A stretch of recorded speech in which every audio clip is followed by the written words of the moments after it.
Kita lanjutkan Bung Rocky ngobrol tentang kekacauan di negara kita ini. Tetapi kelihatannya seperti kita tadi pagi bicara soal politik ada tawar-menawar, ada negosiasi di dunia politik, tapi yang lain juga berlangsung terus-menerus dan juga ada tawar-menawar juga. Tawar-menawar saya lihat terjadi di Kementerian Keuangan dengan PPATK dan Pak Mahfud MD berkaitan dengan isu 300 triliun itu ya. Sekarang ini Kepala PPATK menyatakan bahwa itu bukan tidak pencucian uang dan bukan bukan soal korupsi di Kementerian Keuangan, tapi itu sebagai penyidik asal gitu disebutnya. Jadi dia mesti memberikan laporan. Saya kira nggak perlu ribut-ribut kalau soal seperti itu. Sampai Pak Mahfud sendiri yang bongkar-bongkar. Pak Mahfud bilang itu tidak pidana pencucian uang. Yang kedua, saya kira ada juga peristiwa yang sekarang kemarin untuk menarik karena IPW Sugeng Ketua IPW dia melaporkan Wakil Menteri Hukum dan HAM. Dia tidak menyebut namanya dengan inisialnya karena katanya dia menerima suap sebesar 7 miliar dan dia punya bukti-bukti transferan dan sebagainya gitu.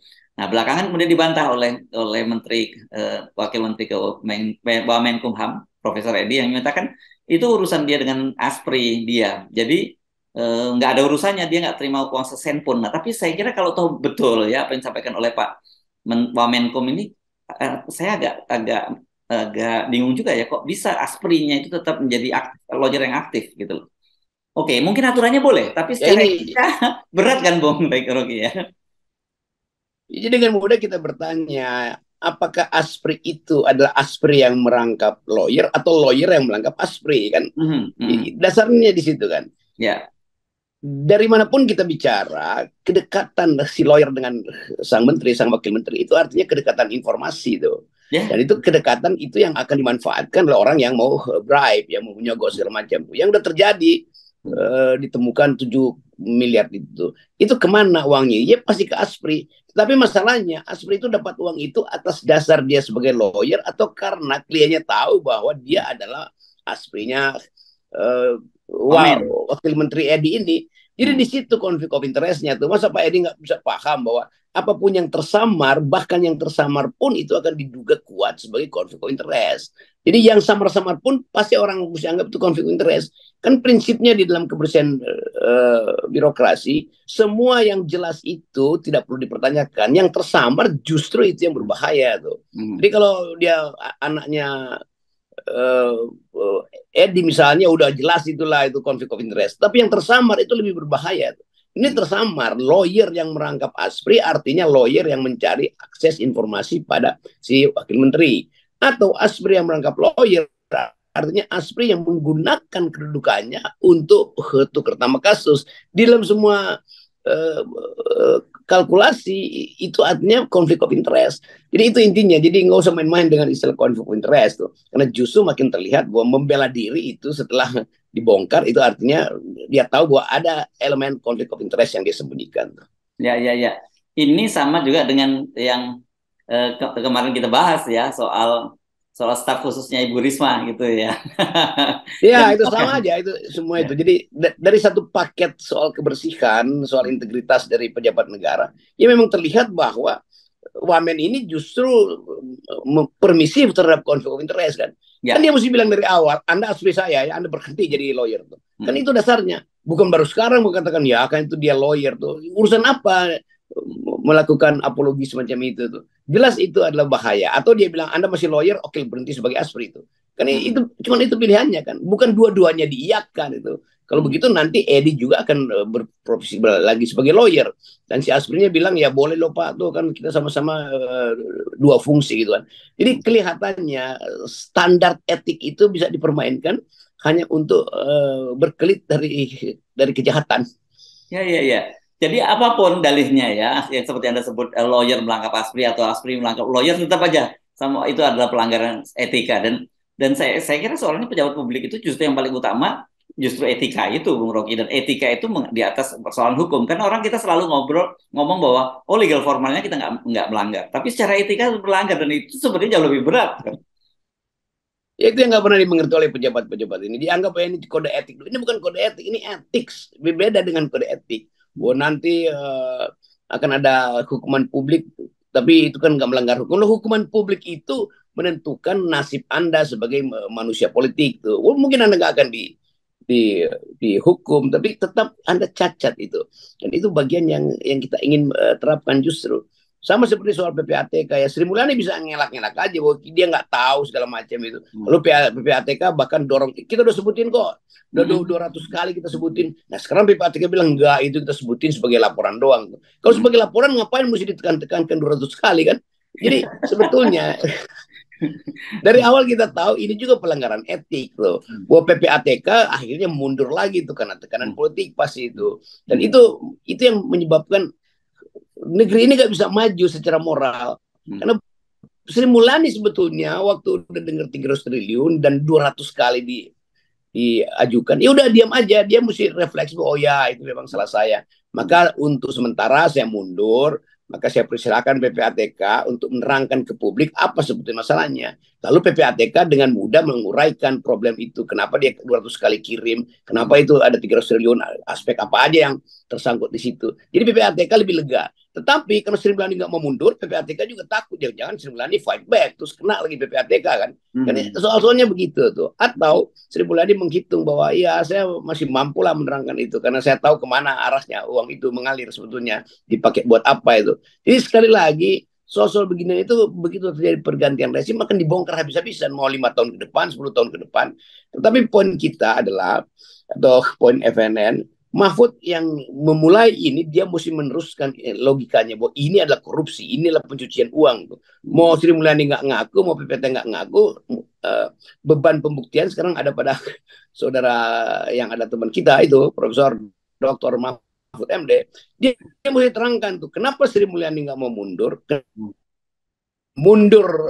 atau menyamping dari misi utamanya, yaitu untuk mengawasi lalu lintas uang dan menganggap ini cuma laporan biasa, tetapi ditekankan dengan sangat kuat bahwa itu nggak didengar sih laporan kita tuh. Ya kok nggak didengar ngapain ngotot itu kan? Jadi hal-hal yang lucu itu bisa dengan mudah kita analisis bahwa di dalamnya ada tukar tambah politik lagi itu antara Sri Mulyani dan PPATK, antara PPATK dengan istana yang diwakili oleh Pak Mahfud. Jadi segitiga ini akan dibongkar pada waktunya. Ya, mari kita kilas balik sebentar ya supaya kita bisa lebih memahami apa yang disampaikan oleh Kepala PPATK sekarang itu. Pada waktu pertama kali Pak Mahfud mengungkapkan itu kan ada 300 triliun dan itu melibatkan 460 orang pegawai di Kementerian Keuangan dan itu terbanyak transaksinya terjadi di Ditjen Pajak dan Bea Cukai. Clear Pak Mahfud MD. Dan ketika jumpa pers bersama dengan Ibu Sri Mulyani juga menyatakan bahwa saya tidak menyebutnya korupsi, tapi itu tindak pidana pencucian uang, gitu ya. Dan tindak pidana pencucian uang itu lebih besar dari korupsi, begitu kan pada waktu itu. Dan Ibu Sri Mulyani, terus kemudian PPATK menyatakan bahwa oh kita sudah memberikan datanya 200 itu nominalnya sampai individu-individunya jelas, kan disebutkan begitu. Ya, kemarin tuh itu rentetan peristiwa mulai dari Kamis Pak Mahfud mengungkap di Jogja, di Jogja di 2 tempat Bung Rocky, di UGM dan di UI. Ini menunjukkan betapa ini seriusnya. Jumpa pers kemudian bersama dengan para wamen dan para dirjen. Kemudian hari Sabtu itu, hari Ahad kemudian jumpa pers dengan Ibu Sri Mulyani. Nah sekarang tiba-tiba kok balik badan ini kepala PPATK ini. Orang Pak Ivan saya mesti ingatkan loh ya, media dan netizen masih gampang buka file itu belum terlalu lama, belum sampai seminggu ini kok, gitu ya. Hati-hati loh Anda ya. Kita masuk di dalam ukuran nilai, selalu ukuran nilai itu absolut. Ya. Jadi kalau misalnya PPATK yang didesain sebagai lembaga yang hendak memantau potensi korupsi dan dia udah ucapkan bahwa itu adalah punya aspek korupsi yang kuat sekali, lalu di backup oleh Mahfud MD, dan itu artinya PPATK tahu bahwa yang diucapkan Mahfud itu sebenarnya suara dia, tapi terlalu kecil untuk di loudspeakerkan, karena itu pakai Mahfud tuh. Jadi Mahfud adalah loudspeakernya PPATK. Kalau PPATK mundur, Mahfud juga bingung. Kok kalian ngasih data itu ke saya, tapi kenapa kalian mundur? Kan nggak mungkin Pak Mahfud itu tahu semua yang ada di situ kan. Pak Mahfud pasti tidak ya. Iya, dia cuma pengendali itu. Maka dia berharap PPATK lanjutkan lebih kuat. Bahkan netizen menekan Mahfud kenapa nggak langsung ke polisi aja konferensi pers, kenapa mesti di UI dan di UII dan di UGM. kan langsung aja kan di depan Kapolri, jadi lebih tegas tuh. Tapi Mahfud juga berhitung kalau terjadi sesuatu yang berat, lalu tiba-tiba Sri Mulyani bilang iya memang ada di situ, tapi lalu lintasnya juga ada panah ke arah istana loh. Itu juga bisa Jokowi yang kena kan. Jadi kita paham lah begitu-begituan. Ya, Tetapi ya. yang bahaya adalah PPATK itu menarik kembali. Itu artinya PPATK bilang enggak, oh kami salah kirim itu, bukan 200, sebenarnya cuma 12 itu kan kasusnya tuh, bukan 460, cuma 46 orang kok itu. Jadi ini yang kita anggap bahwa berarti PPATK itu potensi juga disprindiki oleh Jokowi itu. Ada aja kan kasus-kasus PPATK yang istana tahu tuh, dan pasti Pak Mahfud tahu tuh. Jadi konspirasi semacam ini yang menyebabkan kita lihat bahwa ada yang berbau busuk di sana tuh. There's something rotten in Denmark kalau di dalam lakon-lakon Shakespeare. Jadi kita mau lihat sebetulnya ketegak lurusan PPATK dengan soal etika, demikian juga ketegak lurusan Sri Mulyani dengan soal yang sama, apalagi Pak Mahfud tuh. Itu sebetulnya yang kita ingin lihat, pembersihan moral kita itu dimulai dari mana itu. Jadi kalau lembaga semacam PPATK aja mencela-mencela, ya orang anggap bahwa PPATK itu memang didesain hanya untuk memantau-mantau doang tuh. Dan kalau ditegur sedikit dia mundur. Jadi beban itu tetap ada pada PPATK supaya Pak Mahfud juga jangan kehilangan suara. Jadi baterainya ada pada PPATK, loudspeakernya ada pada Pak Mahfud. Itu sebetulnya kita meminta ketegasan tuh. Dan Mahfud saya kira harus ucapkan itu besok pagi. Itu korupsi atau bukan? Kenapa Anda yang lantang banget tiba-tiba Anda ciut itu?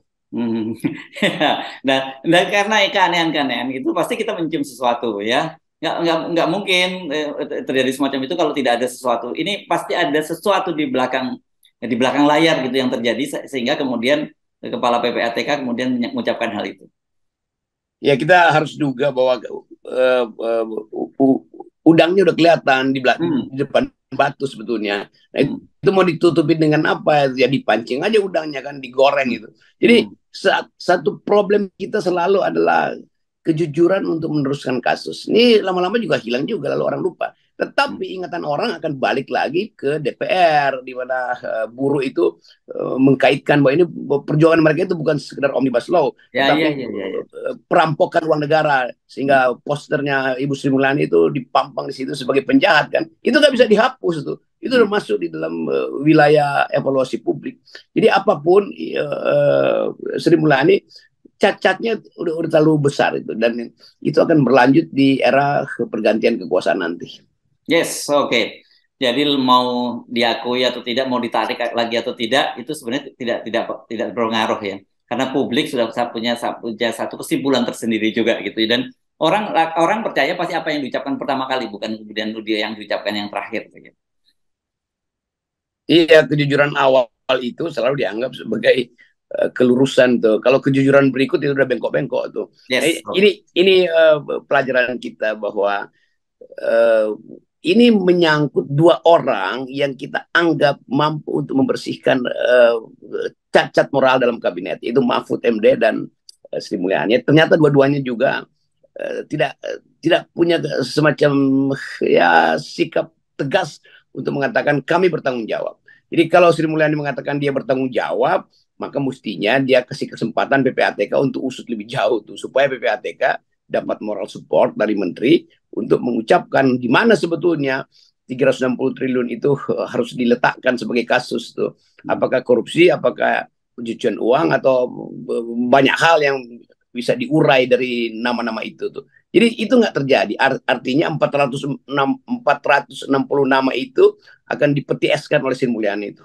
Yes, ya. Begitu juga dengan 300 triliun yang ya itu akan dipetieskan, tapi dia akan mencair pasti begitu ada perubahan politik.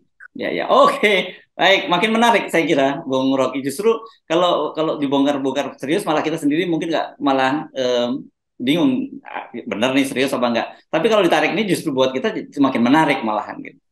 Yes, kemampuan kita untuk mengurai itu yang hanya itu senjata FNN. Kita nggak ada problem dengan macam-macam pertimbangan lain. Kita cuma ingin tegak luruskan etika publik itu supaya generasi ke depan itu percaya bahwa ada Indonesia yang bersih di masa depan. Yes. Oke, Bung Rocky, tetap 0% ya, Bung Rocky ya. Yes.